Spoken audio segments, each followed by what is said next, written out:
All right. What's going on? YouTube is Donnie B all day. I got you on the reverse side, so I cannot see if I'm in it, but I'm gonna guess I am. And if I'm not, at least you can get a little bit of that. So today is my folders and lockback collection. And it's gonna be most of the collection because, well, some I have in cars. I know I got one on my Harley. I got a couple in the garage. But I have enough to get through right now. Plus I have some on the way in the mail that are coming, and they're coming soon.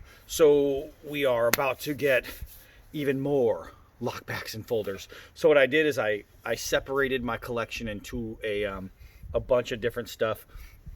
I got auto opens, I got friction folders, I have Balisong style, I have unique open knives, I have frame locks, single blade folders, multiple blade folders, liner locks, spine locks, and then a bunch of knives that I haven't even put on video yet. And then that's not counting the ones that aren't here yet. Now, it is a beautiful, beautiful sunny day. It's gorgeous out. I mean, look at this. You can't see a cloud anywhere. See that plane up there? I don't know if you can see it, but there's a plane up there that's got that. You can see that. That's got that little streak. And that's the closest thing to a cloud you're gonna see anywhere. I mean, anywhere. It is gorgeous out. But it's chilly. It's chilly. And I don't like chilly. So let's get into these knives. Let me adjust this thing so I can hold you guys. And oh my goodness. Ooh, did I tell you that I had a couple folders to show you? Yeah. So let's just real quick get into some of these. I'll even try and pan out. I don't know if I can. I'm gonna have to walk down these stairs just to get them all in there. Wow, that's so many. All right, so auto opens. One of the auto opens was the most expensive, and it's one of the worst. And I'm gonna show you guys. Somebody told me that because some of my knives you can see black paint, that means I don't use them. You know, when you have a collection this vast, and my pocket carries transfer from one to the next. I mean, if you can't see usage on these blades, then I don't even know what you're thinking. My steel wheel has been getting used a lot. Well, one of my steel wheels, my bush, I mean, a lot. Some of these blades are so heavily used that, I mean, and I switch through them all the time. I'm constantly changing. I mean, come on. I mean, constantly changing over my knives. This one I've been using a bit for recently. I've been tearing that one apart. That one I've been carrying recently. I've been using that one a lot. You can see the blade on the Luzon. You could even see all the scratches on the XL. And look at the 4Max, the scratches there. I mean, I take my knives out and I use them. I use my knives.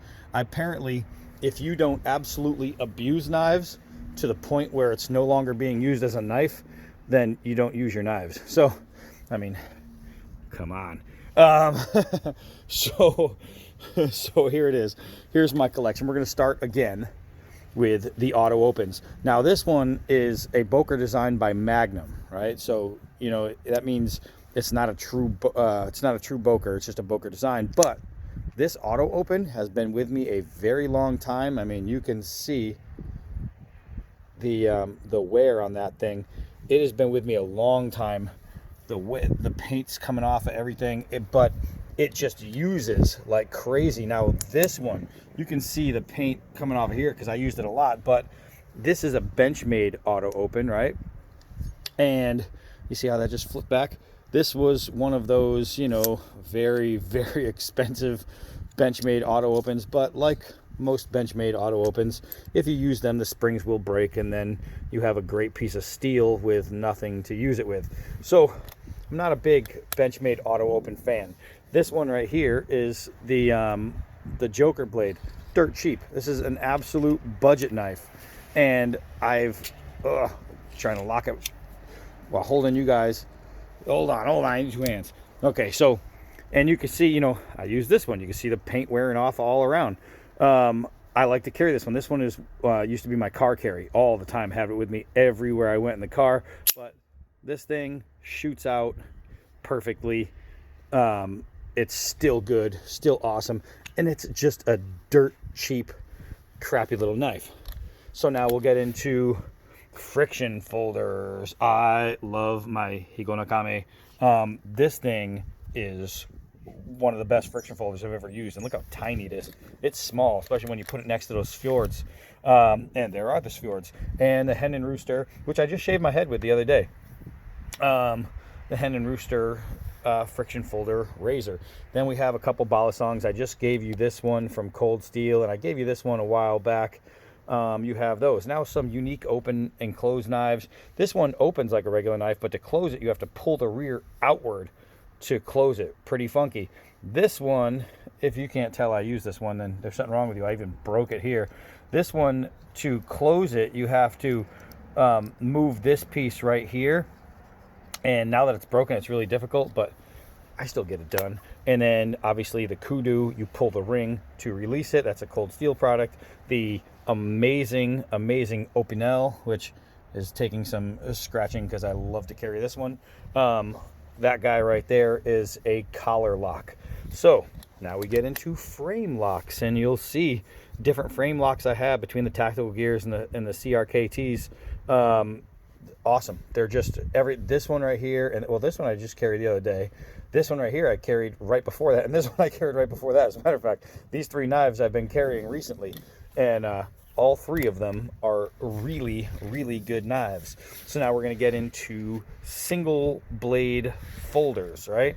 This one is a it's kind of like a wall hanger. This is one of those pieces where you just put somewhere and it's supposed to look pretty, but I actually carried this and used it, and it's a good little knife. The thing actually works.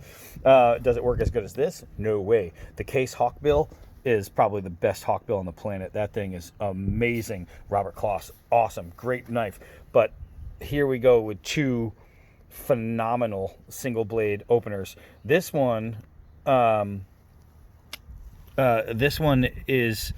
my Kanatsune, and this thing I use in the kitchen all the time. That's exactly where this stays. I have a little plastic kitchen sheath for it, and that's what it is. It's a little fruit knife, it's called, and it is so sharp. The Kanatsune fruit knife is amazing, but this is the greatest sod buster ever made. This is the best hawkbill ever made. This is the greatest sod buster ever made. That Case sod buster is amazing. And then of course you have the Navaja by Cold Steel, which has that buffalo horn and is really cool. Getting into some more case blades and different things. The all the trappers and multi blades, they are just all very useful. Having that extra blade, you don't have to worry about if your blade gets dull. You just keep it going. Then you have, oh man, this is one of my all-time favorite knives, the Swiss Champ by Victorinox. It is just amazing knife. It's got every single thing that you could actually need and use. Then you got a couple of cheaper ones, and then another good one. And then this one right here was gifted to me because that is a case blade from the year I was born, and I thought that was kind of cool. All right, so now let's get into some liner lock blades. Ba-boom. You don't really have to say enough about that. Freaking Luzon is amazing. The steel wheels I have in two different sizes. The mini, these are the cut jacks. The steel wheel cut jacks are just great knives. My Essie Avispas, these things, I mean, so great. I bought two. You just march down the line between Tactical Gears, and you have the Joe Pardue by Utilitech and Smith & Wesson, and you got the Rat 1 there, and some more Smith & Wesson, and my favorite ever Frost cutlery blade. This is a D2 steel with ball bearing open with G10 handles. This one I carry a lot. You can see this one gets used quite a bit. I love it. The Kubi, this was actually gifted by another YouTuber who sent me this, and I love it. Still a very good knife. Obviously you can see between the two Spydercos, you can see which one I carry more. Some they just make well, and both are 8CR 13 MOVs, and both really hold an edge. You get down to, this is the one I was just carrying in my last video, my Kershaw, and this is a Sarge. This is one of those companies that's kind of under the radar. They make some pretty decent knives dirt cheap. This one right here is a gas station knife. Guys, The Big Chief is a gas station knife, and it is a great carry. I just realized I'm missing, oh man, one of my favorite carry knives is my gold frost cutlery knife, and it's not out here. I don't know where it is, so I'll have to look for that one. I know I have knives in different places, but my little gold frost cutlery knife is an impeccable little knife. But that's the one that's one of them that's not out here. But anyway, this is a frost cutlery knife, but this is one of like the most of, as far as their cheap knives. This is one of their better cheap knives. This thing is actually made like a little tank. I like that knife. These two are just absolute kind of really cheap garbagey knives, right? So now let's get into spine locks, and hello, you can't miss the pocket sword. And then we go, to another big gigantic knife, and to another big gigantic knife.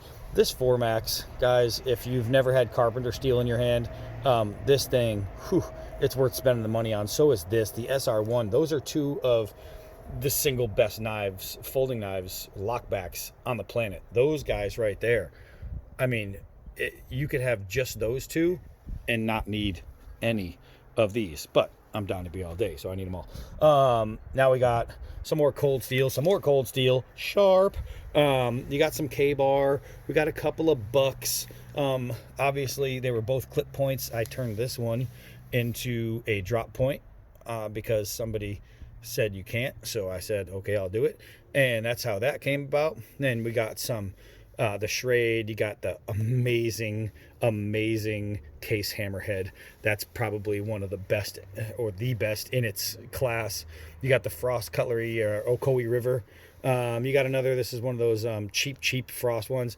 This stiletto, this Damascus stiletto, and I hope you can get the Damascus pattern in there. This is a beautiful knife made by Hen and Rooster.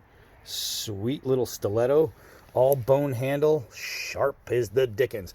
Another cheap knife right here. This is a garbage knife, a frost cutlery throwaway type style, but this one is made by Spyderco.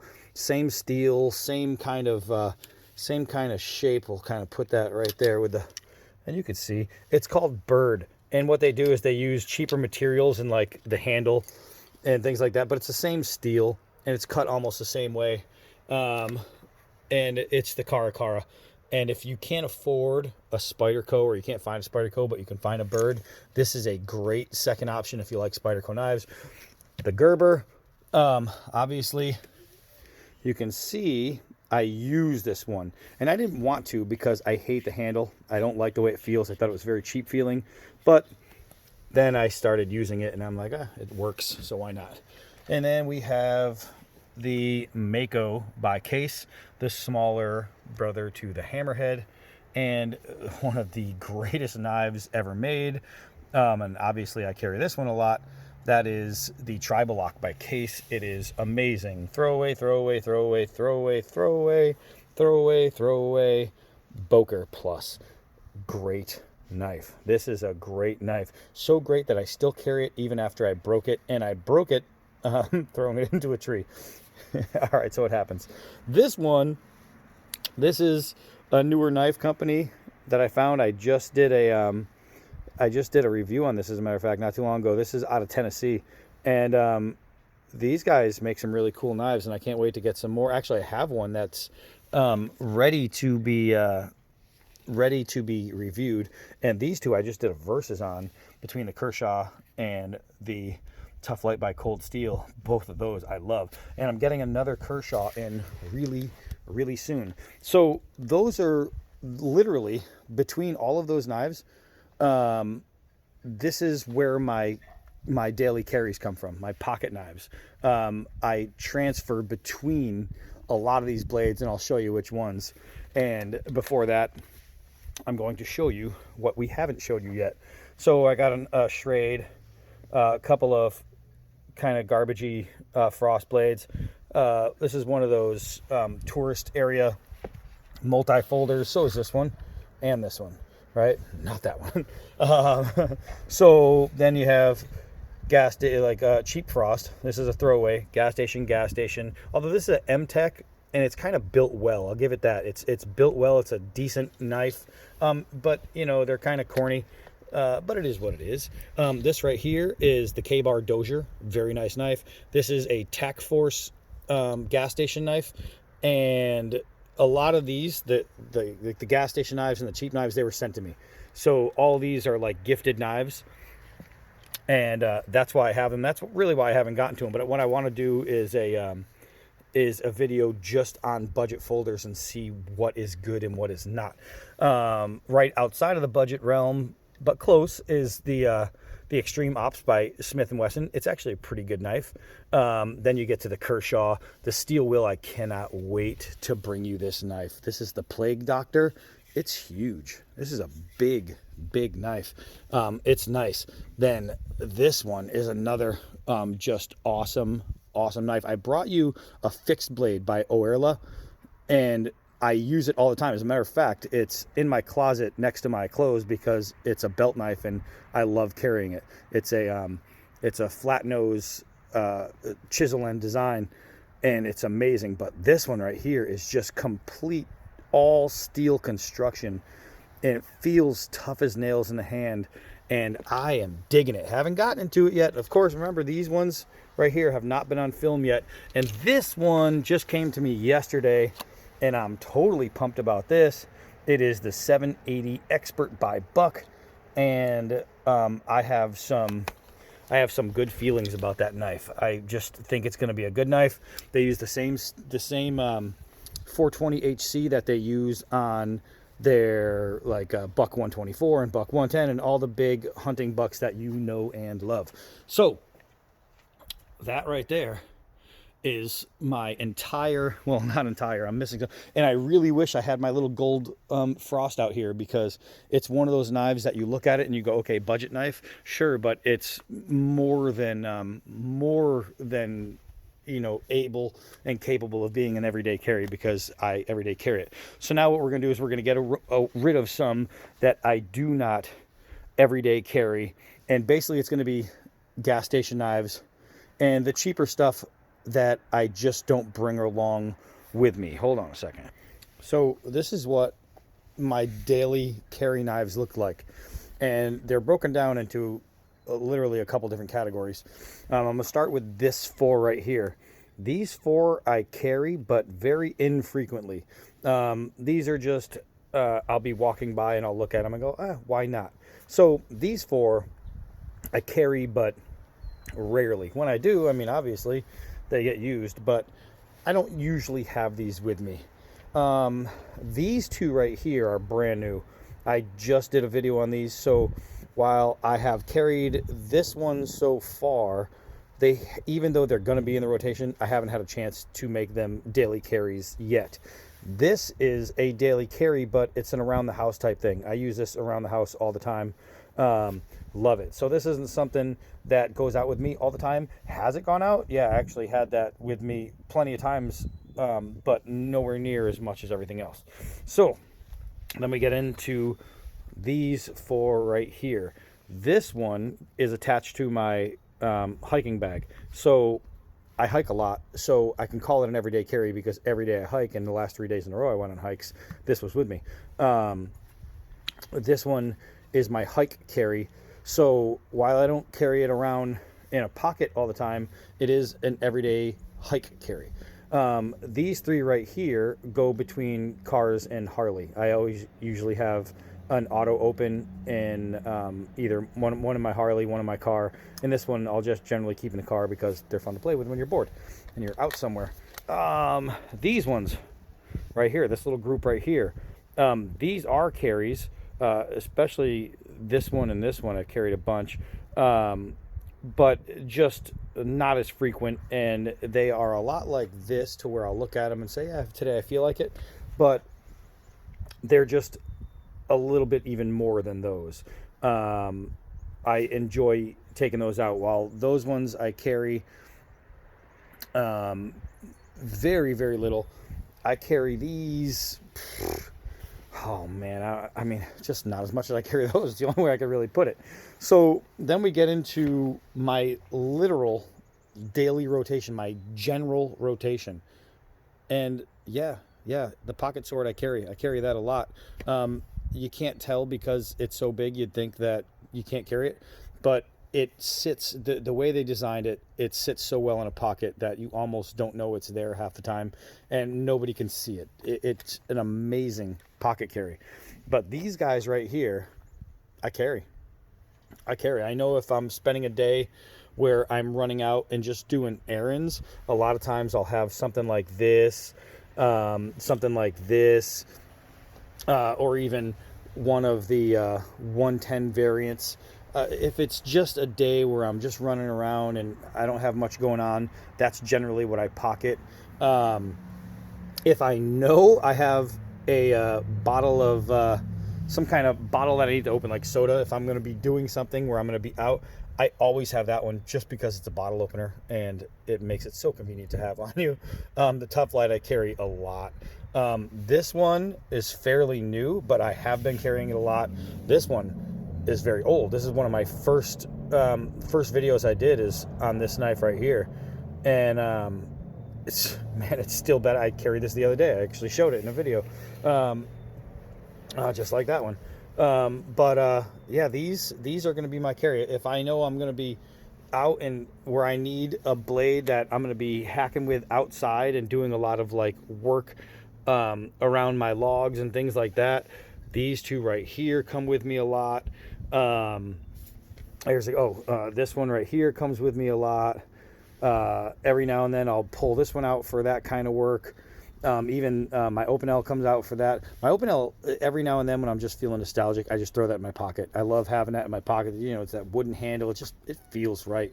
The Luzone, I carry a bunch. I actually really like that as a carry. This one right here, I love to carry. The only problem is it's a big fat knife. So when I'm wearing something where I have either an extra pocket or if I'm not carrying a bunch of stuff in my pocket, I carry that because I really, really like that knife.